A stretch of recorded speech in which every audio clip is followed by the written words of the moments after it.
Gracias a Dios por sus vidas y por la de cada uno de nosotros que estamos también de este lado, porque Dios ha sido bueno, Dios es bueno y siempre será bueno, ¿verdad? Entonces, damos gracias a Él porque nos alimenta día a día con su palabra y su Espíritu Santo que mora en nosotros nos ilumina para poder entenderla, ¿verdad? Y para poder también compartirla. Como les he mencionado en otra ocasión, tomé una frase de alguien que decía, no es importante, a veces no es tan importante a veces el mensajero como lo es el mensaje que contiene. Entonces, en esta noche, de igual forma, el mensaje es lo importante y vamos a tratar de terminar con este estudio de Colosenses que hemos estado en los viernes anteriores. Hoy vamos al capítulo 4.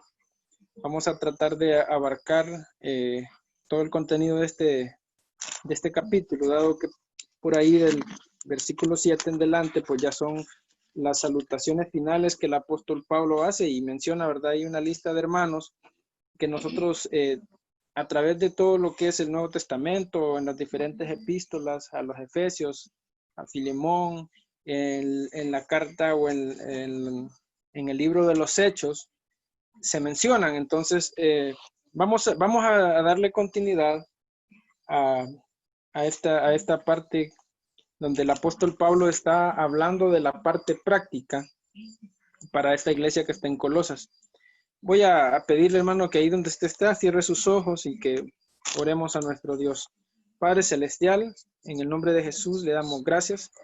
Gracias porque en este momento vamos a recibir su palabra, vamos a recibir ese mensaje tan precioso que usted ha dejado escrito para nosotros, para que nosotros como hijos suyos, como iglesia, podamos tomarlos para nosotros y podamos ponerlos en práctica. Gracias, Señor, por su palabra y gracias por su Espíritu Santo, que es quien nos ilumina cada día para poder entender su palabra y para poder practicarla en nuestro diario vivir.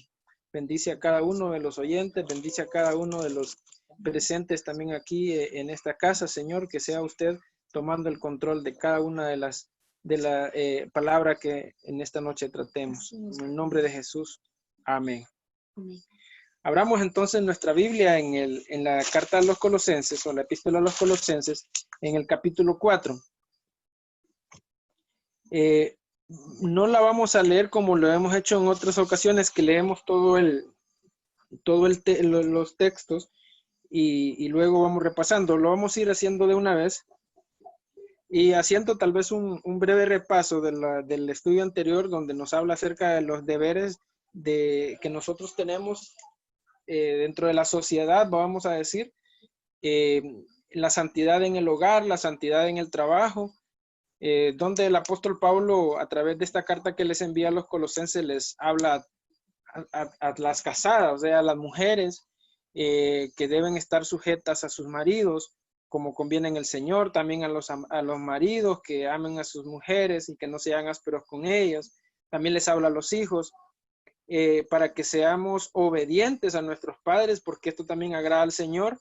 También mencionábamos que es como un pasaje paralelo con Efesios 5, al final del 5 y parte del 6, donde también trata todos estos asuntos acerca de los trabajadores y acerca de los patrones o los amos. En este estudio vamos a empezar en el versículo 1 del capítulo 4, donde dándole continuidad a cómo el apóstol Pablo nos habla a todos desde una perspectiva diferente, como hijos, como padres, para los que ya son padres, a las mujeres como siervas de Dios, pero también como mujeres, como casadas, y también nos habla a nosotros como empleados y también nos habla como patrones, ¿verdad? En algún momento de nuestra vida, tal vez cuando ya hay personas que en nuestro trabajo tal vez dependen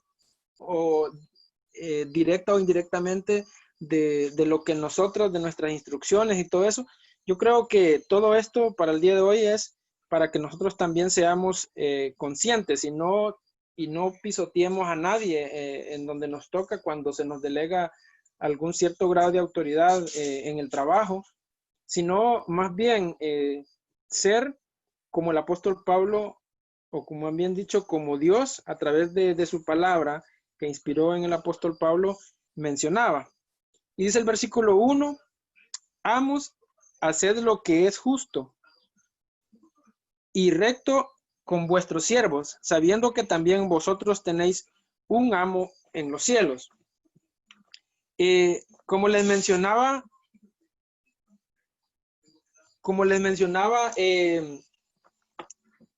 al parecer en este tiempo y en esta región se daba mucho el tema de la esclavitud. Habían esclavos, habían otros que eran amos, tal vez otros eran libres, pero tampoco eran amos. Entonces, aquí en esta iglesia, precisamente en los Colosenses, había un caso bien, bien específico que también va a ser tal vez interesante y lo vamos a ver en otro estudio. Es la carta que el apóstol Pablo manda a Filemón. Filemón estaba también en Colosas.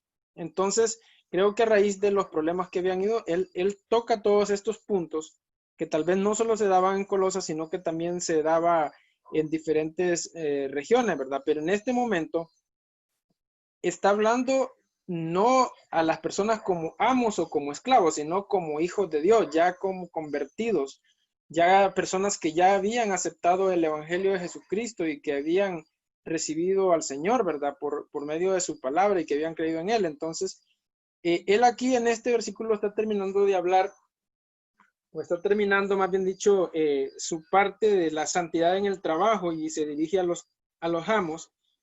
Y les dice de esta forma, ¿verdad? Amos, hagan lo que es justo y recto con sus siervos, sabiendo que también ustedes tienen un amo en los cielos. En alguna de las reuniones en el trabajo que me tocaba liderar, que de pronto nos turnan y siempre da un espacio según el bosquejo, no sería el bosquejo, según, vamos a decir, el formato de la reunión, de los puntos que se tratan. Hay un tema de algo libre, algo que puede ser de cualquier tema. Entonces, si en una de las reuniones yo compartía precisamente estos pasajes sobre todo donde nos habla a nosotros como siervos o como empleados y también como patrones o como líderes o como supervisores, que se nos ha dado de pronto algún grado de autoridad sobre otras personas. Entonces sí mencioné, y prácticamente, ¿verdad? Les prediqué y prácticamente como unos 10 minutos acerca de esto en la reunión. Y la verdad es que es la palabra de Dios y tenemos que nosotros introducirla a toda manera, en todo lugar donde nos encontremos, ¿verdad? Y entonces, y precisamente hablábamos esto, ¿verdad? Para los supervisores, de que de pronto en algunas empresas o en algunos lugares a veces abusan tal vez de la autoridad. Entonces, también esto es para este tipo de personas, donde se nos dice de que nosotros también tenemos un amo en los cielos. Entonces, nosotros tenemos que trabajar, ser empleados, se nos habla ahí atrás, como que servimos al Señor, pero si tenemos personal a cargo, también tenemos que recordar que ellos también merecen nuestro respeto y todo lo que Dios demanda a nosotros como hijos de Dios, no como supervisores, no como amos, sino que seamos justos y que hagamos, dice, todo lo que es recto, delante de Dios. Por eso yo les mencionaba aquí algo acerca de la carta que también el apóstol Pablo mandó a Filemón. La carta a Filemón, pues Filemón era un hombre rico, un hombre apoderado económicamente y lógicamente él era uno de los amos de esa zona, pero también había llegado primeramente al conocimiento de Cristo Jesús. Entonces eso le daba un cambio, o tenía que haber un cambio en su vida y tratar diferente a sus esclavos. También por ahí estaba Filemón, también en Colosas, que Onésimo, y en este momento Onésimo era un esclavo de Filemón. Entonces, por ahí esta carta, aparte de que el apóstol Pablo casi en este mismo tiempo envía esta carta a los colosenses, creería decir que en ese mismo envío también iba la carta personal para Filemón, porque era un caso bien especial y que más adelante vamos a ver cómo el apóstol Pablo lideró vamos a decir, una reconciliación bien especial con toda la autoridad que Dios le había delegado a él. Entonces, vemos cómo el apóstol Pablo, el ministerio de él a los gentiles, fue bien utilizado de la forma en que Dios lo demandaba. Entonces, terminando con este versículo, nosotros también tenemos que recordar que nuestros jefes o nosotros como jefes en algún momento, todos tenemos un solo amo en los cielos. Entonces, eso cambia ya el panorama a ser un amo, a ser un esclavo, a ser un jefe o a ser un empleado, a ser un hijo de Dios. Entonces ahí nos pone en un mismo nivel y ya tenemos que hacer las cosas no sirviendo al ojo, como dice en los versículos anteriores, sino más bien puesta nuestra mirada en el Señor Jesucristo, ya que Él al final es el Señor de todos.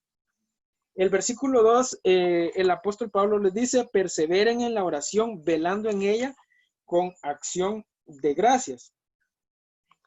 La verdad es que la oración es una de las cosas fundamentales para nosotros como cristianos, de cómo nosotros tenemos que orar y clamar y rogar a nuestro Señor y tenemos que perseverar. ¿Por qué perseverar? Porque el Señor conoce sus tiempos, Él conoce el momento en que Él hará lo que nosotros le pedimos, entonces por eso nosotros tenemos que ser constantes en la oración.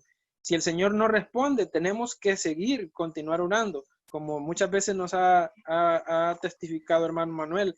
Lleva, dice, 30 años o oró 30 años para determinada conversión y todo eso, pero nosotros como creyentes no tenemos que desmayar, sino que perseverar en la oración, velando en ella con acción de gracias. ¿Esto qué quiere decir? Que nosotros tenemos que agradecer también a Dios por lo que pedimos, aun cuando no lo hayamos recibido. Diciéndolo de otra manera, vamos a rogar, vamos a pedir a Dios, pero al mismo tiempo vamos a actuar agradecidos con el Señor y vamos a actuar, vamos a tomar también decisiones que por ejemplo, si alguien se enfermó, vamos a orar y vamos a rogar a Dios por la sanidad de esa persona, pero eso no significa de pronto que no tengamos que llevarlo a un médico, ¿verdad? A un hospital, porque también hay que hacer la parte física nosotros y la ciencia también Dios la ha dejado para que sea utilizada para nuestro beneficio. Si no, entonces el apóstol Pablo únicamente hubiera impuesto manos a Timoteo y le hubiera dicho para que ya no te siga ese malestar que tienes en el estómago, sino que más bien él le hizo una recomendación física, algo, y le dijo, toma un poco de vino por causa de tu estómago. Entonces, la oración precisamente es esto en la que nosotros debemos perseverar. Tenemos que ser constantes en lo que estamos pidiendo, en todas aquellas peticiones que los martes tenemos que continuar orando y pidiendo hasta que el Señor responda, y si el Señor no responde, el Señor sigue siendo Dios, hermano, Él sigue siendo soberano y no podemos forzarlo, pero sí tenemos que ser perseverantes. También el versículo 3 nos dice que orando también al mismo tiempo por nosotros, para que el Señor nos abra puertas para la palabra a fin de dar a conocer el ministerio de Cristo. Esto va relacionado con aquellas peticiones que también tenemos los días martes cuando pedimos por los misioneros en Asia o en África, en los diferentes lugares donde Dios ha enviado pastores y misioneros que están tal vez siendo perseguidos de alguna forma y se ven en una situación un poco más complicada y nosotros tenemos que abrir que abrir para que Dios abra las puertas para todos estos hermanos, para los que estamos de alguna manera predicando, los que están siendo misioneros en otros lados. Dado que en este momento, ¿verdad? Ya el apóstol Pablo ya no está en prisión. El apóstol Pablo pues ya murió y está en un lugar especial donde el Señor lo tenga para el día de la resurrección.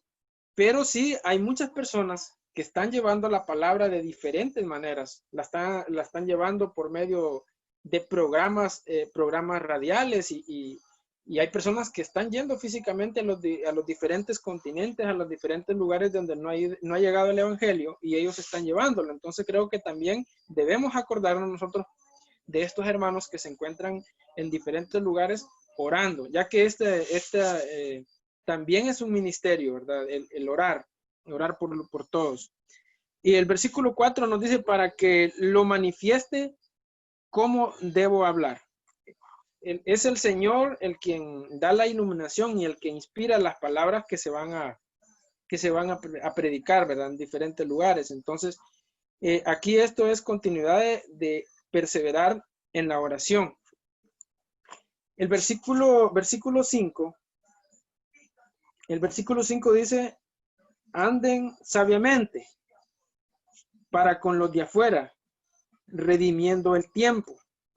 Cuando nos habla de pronto de andar sabiamente, es lo que venimos hablando y que el apóstol Pablo nos ha mencionado en todos estos versículos o en todos estos textos que él estaba enviando a los colosenses, que hay un listado de cosas que como cristianos, como hijos de Dios y convertidos debemos dejar porque eso le pertenecen al viejo hombre y tenemos que revestirnos de un nuevo hombre. Y como decíamos en el estudio anterior, el último grito de la moda para el cristiano, pues es el amor, ¿verdad? Que es el vínculo perfecto, como nos dice en los versículos anteriores del capítulo 3. Entonces, por eso nos habla de que debemos andar sabiamente. ¿Qué significa andar sabiamente? Es andar, que nuestra conducta diaria sea realmente algo que venga y que vaya de acuerdo con las cosas de arriba, con las cosas de Cristo Jesús, con las cosas que Dios demanda de nosotros, que nosotros como cristianos seamos. Entonces, Él nos habla precisamente de esto, de andar sabiamente.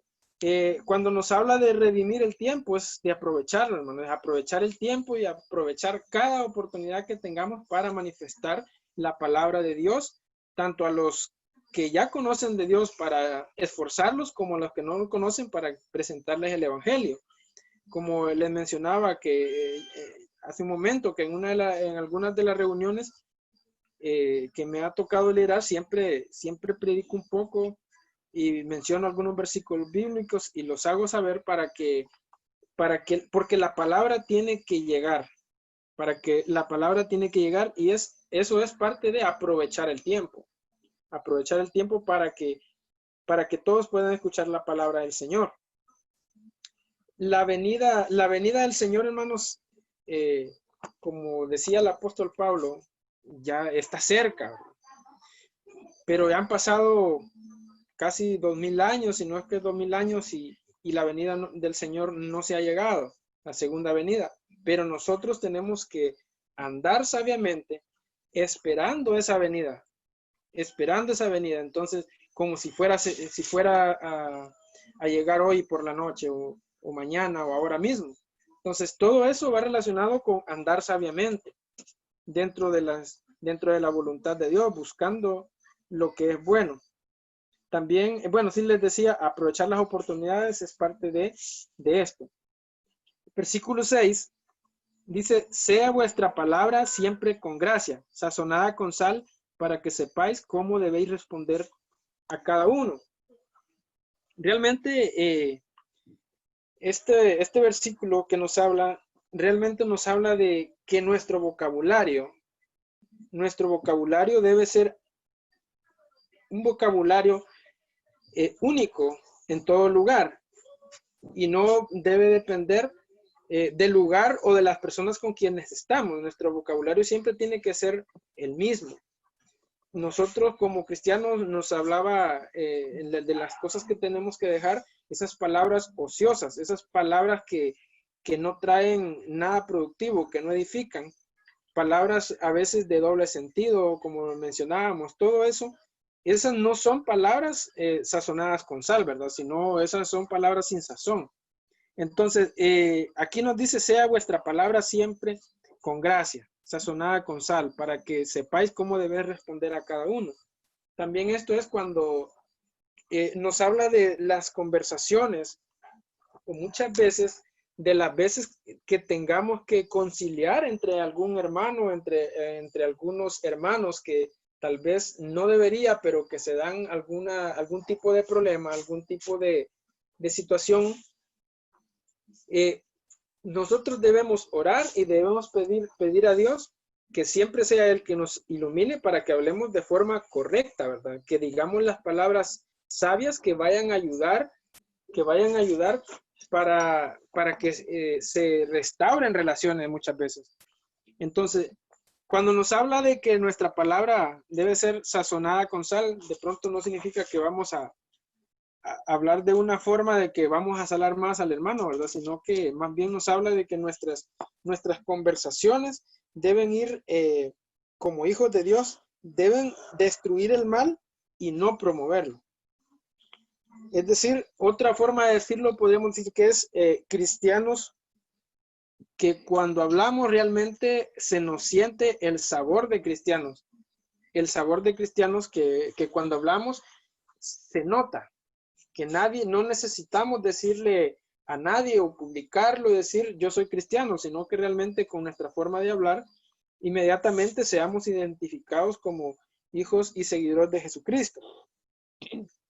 También podríamos decir que nosotros como cristianos debemos tener sabor en toda nuestra vida. Tampoco nos habla de que tenemos que ser aburridos, ¿verdad? Porque el Espíritu Santo de nosotros, está en nosotros y Él es quien promueve en nosotros todo gozo, toda paz. Entonces, también nosotros como cristianos no tenemos que de pronto llegar a un punto de que nos vean como aburridos, sino más bien como personas que da gusto, ¿verdad? Conversar con Él. Vamos al versículo 7. El versículo 7 nos dice, bueno, esta ya son la parte donde el apóstol Pablo empieza a despedirse. Y entonces aquí menciona un par de hermanos, un par de siervos, colaboradores. Algunos están presos en prisión con él, otros quizás andan únicamente de visita y en ese momento están ahí apoyando de alguna manera o sirviendo a Pablo. Y vamos a ver, dice el versículo 7, dice, todo lo que a mí se refiere, os lo saber Tíquico, amado hermano y fiel ministro y consiervo en el Señor. Toda esta carta, desde el inicio, él empieza adulando a la iglesia de Colosas porque Epafras, que había sido el pastor de esta iglesia en Colosas, él le había llevado el mensaje a Pablo de que era una iglesia que tenía amor, ¿verdad? Que se amaban entre ellos, que eran ejemplos de fe y todo esto. Entonces, aquí nos habla de este Tíquico. Aquí nos habla de un buen grupo de hermanos. Este Tíquico posiblemente en ese momento él es el pastor en Éfeso. En Éfeso, pero él en este momento está de visita donde Pablo y Pablo está enviándolo también para que él le hable a los colosenses y que les cuente de cómo es su situación en ese momento allá en la prisión donde él se encuentra, ya que la carta va enfocada a los colosenses. Primero les introduce acerca de el amor y la fe del cual ellos son ejemplo. Luego habla acerca de que Jesucristo, ¿verdad? Es la cabeza de la iglesia. Es la cabeza de la iglesia y donde les echa por tierra tal vez por aquellas palabras o aquellas doctrinas falsas o todo tipo de situación que estos hermanos tal vez estaban rodeados porque vivían en su entorno, era un entorno pagano. Entonces les habla acerca de las tradiciones, todas aquellas cosas que no deben dejarse de espiar, sino que les habla acerca de la doctrina prácticamente, les habla de la doctrina y luego los lleva a la parte práctica.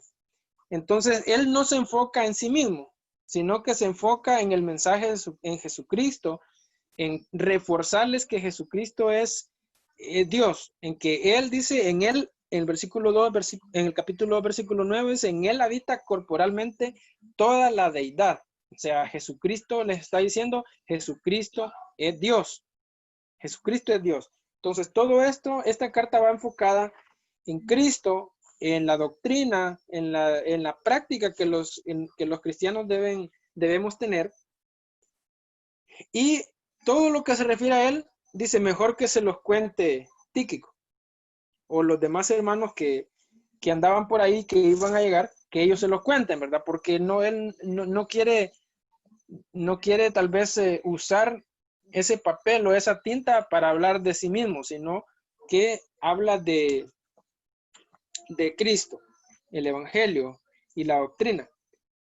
También ahí menciona a Onésimo. Vamos a leer, creo que vamos a leer todos estos versículos posterior y vamos a leer algo en Timoteo donde también se mencionan algunos de estos hermanos y por lo cual decimos que posiblemente Tíquico era el pastor de los Efesios. Nos habla de Onésimo, que significa útil, era el esclavo de Filemón y lo está enviando de regreso a Colosas.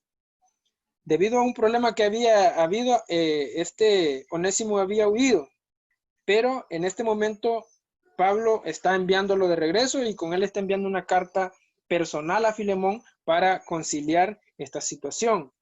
Nos habla de Aristarco, que estaba prisionero también con Pablo.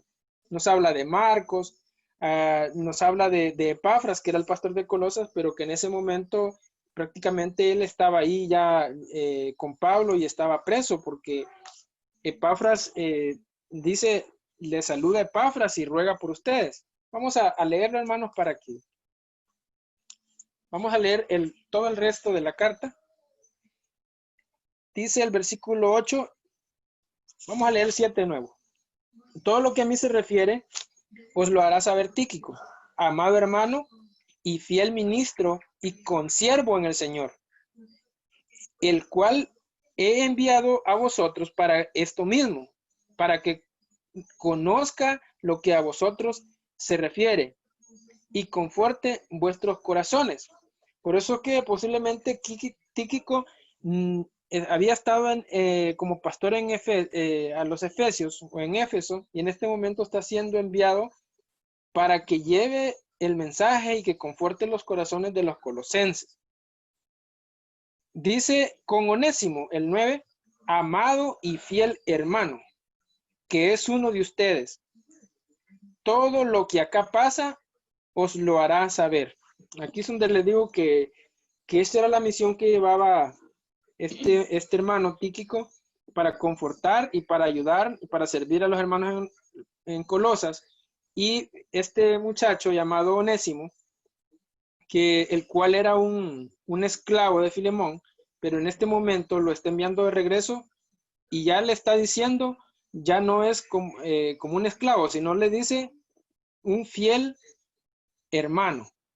Onésimo es amado y fiel hermano, que es uno de ustedes. Todo lo que acá pasa, os lo hará saber.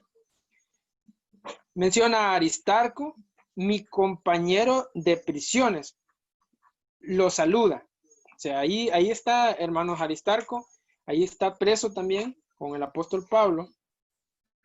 Y dice que también le manda saludos Marcos, el sobrino de Bernabé, acerca del cual habéis recibido mandamientos. Si fuere a vosotros, recibidle. Este Marcos era el que estaba en aquella casa cuando el apóstol Pedro, en el libro de los Hechos, por las oraciones de los hermanos, fue liberado de la cárcel y fue llevado hasta esa casa donde ellos se encontraban orando y clamando al Señor. Y dice que una muchacha abrió la puerta y cuando ve al apóstol Pedro, en vez de abrirle, ¿verdad? ¡Pum! Le vuelve a cerrar y de alegría entra y les dice, en la puerta está tal hermano Pedro. Y se sorprenden ellos porque Pedro estaba preso, pero Dios lo había liberado. Allí se encontraba Marcos. Ahí se encontraba este Marcos del que está mencionando, el sobrino de Bernabé, que también más adelante, en algún momento, Pablo estaba molesto con este Marcos y y no quiso que le acompañara, pero que aquí al final vamos a leer en Timoteo donde dice que le es útil. Este Marco le es útil. Si fuere a vosotros, recibidle. Y Jesús, llamado justo, que son los únicos de la circuncisión que me ayudan en el reino de Dios y han sido para mí un consuelo.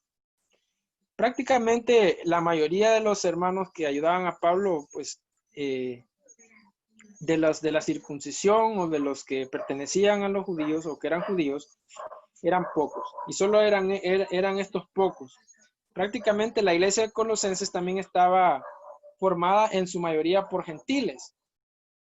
Los judíos pues eran muy pocos. El versículo 12 es donde dice, os saluda Epafras, el cual es uno de ustedes, siervo de Cristo, siempre rogando encarecidamente por vosotros en sus oraciones, para que estéis firmes, perfectos y completos en todo lo que Dios quiere. Como les digo, Epafras, hasta este momento o hace un tiempo atrás, había sido el pastor de los colosenses, pero en este momento, por alguna razón, creo que él ya se encontraba con Pablo y prácticamente él también estaba preso. Versículo 13 dice, porque de él doy testimonio de que tiene gran solicitud por vosotros y los que están en la Odisea y los que están en Hierápolis. Estas tres ciudades, según la geografía, son tres ciudades que estaban bastante cerca, entre 10 y 15 kilómetros de distancia la una de la otra. Lo saluda Lucas, dice, el médico amado, y Demas. Lucas, el médico amado. Según los estudios, este fue el que escribió el Evangelio según San Lucas y también el libro de los Hechos. Era una persona, era un profesional, era un médico, era alguien estudioso, alguien que era muy diestro, muy profesional, y andaba también con el apóstol Pablo en todo su ministerio. Y Demas, aquí simplemente dice Demas. Vamos a ver en el pasaje que vamos a leer posterior a leer esto, que Demas dice que abandonó al apóstol Pablo, abandonó a Jesucristo, abandonó el ministerio, amándose más a este mundo. Seguramente aquí todavía estaba con ellos, pero posiblemente ya el apóstol Pablo notaba ya que Demas no andaba muy bien porque solo dice Demas, no le da ningún el hermano, consiervo o algo fiel, nada de esto, sino que simplemente Demas. Luego el apóstol Pablo dice también, saluden a los hermanos que están en la Odisea. Como les repito, esta era una iglesia o una ciudad bastante cerca con Colosas y con Hierápolis. Y a Ninfas y a la iglesia que está en su casa. Cuando leemos también la carta a Filemón, ahí nos menciona a Arquipo y nos habla de que este muchacho o este varón de Dios, Filemón, tenía prácticamente una iglesia en su casa. Realmente, en todos estos tiempos, la iglesia realmente siempre se reunía en casas. No tenían, tal vez, había muchos templos, pero la mayoría eran templos grandes, pero eran paganos. Sin embargo, los seguidores de Cristo en el primer siglo, pues se reunían en casas, prácticamente como lo estamos haciendo en este momento, ¿verdad? Es posible que más en el futuro esto no vaya a cambiar mucho. Es posible que vamos a tener que la iglesia del Señor reunirse únicamente en casas. Esto solo es una posibilidad, no estoy diciendo yo que esto así sea, pero es bastante probable que esto vaya a ser de esta manera. Versículo 16. Les da estas instrucciones. Cuando esta carta haya sido leída entre ustedes, hagan que también se lea en la iglesia de los laodicenses, y que la de la Odisea la leáis también vosotros. aquí aparentemente, hermanos, lo que está diciendo es que es como que si el apóstol Pablo también mandó una carta específica a la Odisea. También se dice que posiblemente era la carta que él le había enviado a los efesios, que la tenían en estos momentos en la Odisea porque eran instrucciones que también les servía a todos los hermanos también en la Odisea. Pero acá dice, lo que literalmente acá dice la Biblia es, cuando esta carta haya sido leída entre ustedes, es decir, los colosenses, que cada uno de los colosenses, los hermanos en Colosas, hayan leído esta carta, hagan que también se lea en la iglesia de la Odisea, es decir, que fuera enviada a la Odisea para que todos los hermanos que estaban en esta otra ciudad también leyeran la carta, porque aunque va dirigida a determinadas personas y se menciona a determinados hermanos, en sí el mensaje principal, ¿verdad?, es la doctrina de Cristo y la forma práctica en que todo cristiano debemos actuar y llevar nuestro diario vivir. Entonces también les servía a los de la Odisea. Y esta otra carta que en estos momentos tenían en la Odisea, que también la leyeran los colosenses. Entonces, digan a Arquipo, dice, mira que cumplas el ministerio que recibiste del Señor. Posiblemente Arquipo, no sabemos mucho de este varón, de Arquipo, solo se menciona en la carta de Filemón y acá. Pero sí, al parecer era un siervo de Dios y estaba, valga la redundancia, sirviendo en el ministerio. Versículo 18 dice, la salutación de mi propia mano, de Pablo, acordado de mis prisiones, la gracia sea con vosotros. Amén. Aparentemente, la mayoría de las cartas que el apóstol Pablo enviaba a las iglesias no las escribía él, sino que él las dictaba y las escribía en diferentes escribas, ¿verdad? O hermanos. Entonces, en este momento dice la salutación, es decir, todos los últimos versículos que leímos del 7 en delante, prácticamente, esto sí lo escribió él con su propia letra, con su propia mano. Y dice, acuérdense de mis prisiones. Aquí no está diciendo nada más que oren por mí, ya que la vida aquí en la prisión, pues no es fácil. No es fácil, máximo cuando él quisiera andar libre para seguir llevando el evangelio a todos lugares. Vamos a buscar, hermanos, segunda de Timoteo, capítulo 4. Segunda de Timoteo, búsquenlo por favor, hermanos, porque quiero que lo leamos. Capítulo 4, versículo 9. Vamos a leer versículo 9. 9. Para reforzar un poco las personas que se mencionan en esa salutación final y para que conozcamos un poco más acerca de ellos. Estas eran las instrucciones personales que el apóstol Pablo le estaba dando a Timoteo, al hermano Timoteo. Le dice 2 Timoteo 4:9, procura venir pronto a verme. Aquí sabemos de que estaba preso. El apóstol Pablo, la mayoría de sus cartas las escribió en prisión. Porque Demas, aquí es el que mencionaba ya cuando dice que mandan saludos y deja de último a Demas, porque Demas me ha desamparado amando a este mundo y se ha ido a Tesalónica. Crescente fue a Galacia y Tito a Dalmacia.